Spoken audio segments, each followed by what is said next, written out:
Thank you, and I want to thank the senator from Connecticut for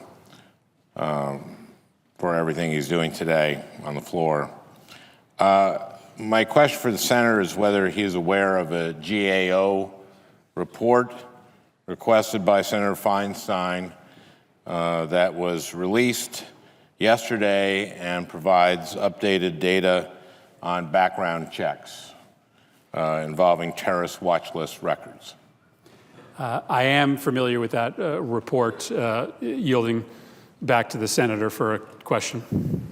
Well, allow me to share very briefly some of the key data points from this and then pose another question.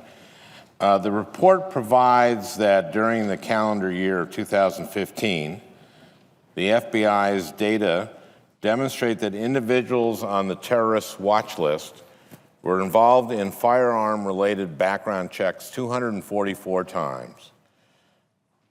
The report further provides that of those 244 times, 233 of the transactions were allowed to proceed and only 21 were denied.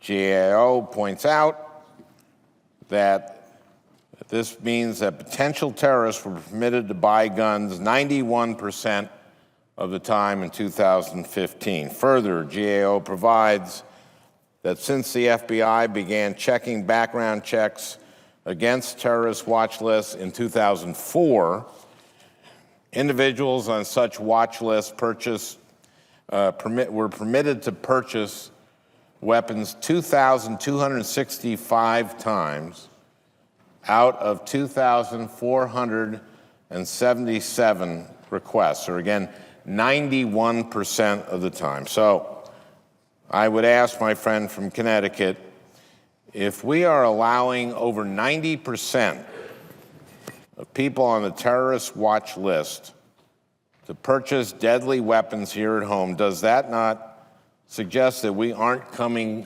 close to doing everything in our power to combat terrorism and address gun violence? I thank the gentleman for the question and for specifically referring to this report. Let me just underscore that again. I want to say it again. As Senator Franken said, this report suggests that over a 10-year period of time, there were 244 times where, let's just use this statistic. Over 10 years, 91% of people who were on the terrorist watch list who tried to buy a gun were successful in buying that gun. 9 out of 10 times. And the reason why this is such an important issue that the senator brings up is because, as he knows, people who are trying to commit political crimes against Americans, people who are trying to commit acts of terror against Americans, are increasingly turning to the firearm, to the assault weapon, rather than to the IED or the explosive in order to perpetuate their terror attack. And so, as studies have shown us, studies that I referred to earlier today, the weapon of choice in homegrown domestic terror attacks is the firearm. And why wouldn't we do everything in our power to take that weapon of choice away from those individuals? We are making this country less safe every day that we allow for 9 out of 10 individuals who are on the terrorist watch list who seek to buy guns to buy them. And by the way, as you know, that 1 out of 10 isn't denied a gun because he's on the terrorist watch list. That 1 out of 10 is denied a gun because he's on another list, because that individual has committed a crime that has caused him to be prohibited from buying a weapon. Yielding the floor for a question.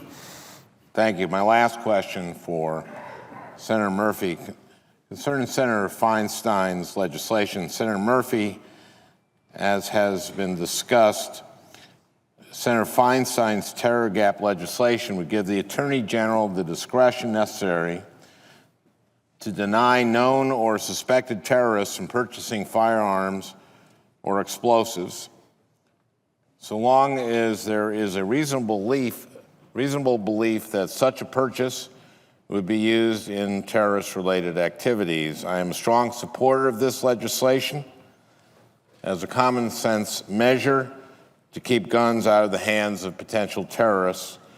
and to take a significant step towards keeping our communities safer. So my last question is whether the senator believes that this legislation would be likely to make a real and significant difference in preventing those on the terrorist watch list from getting guns that they could use in acts of mass violence.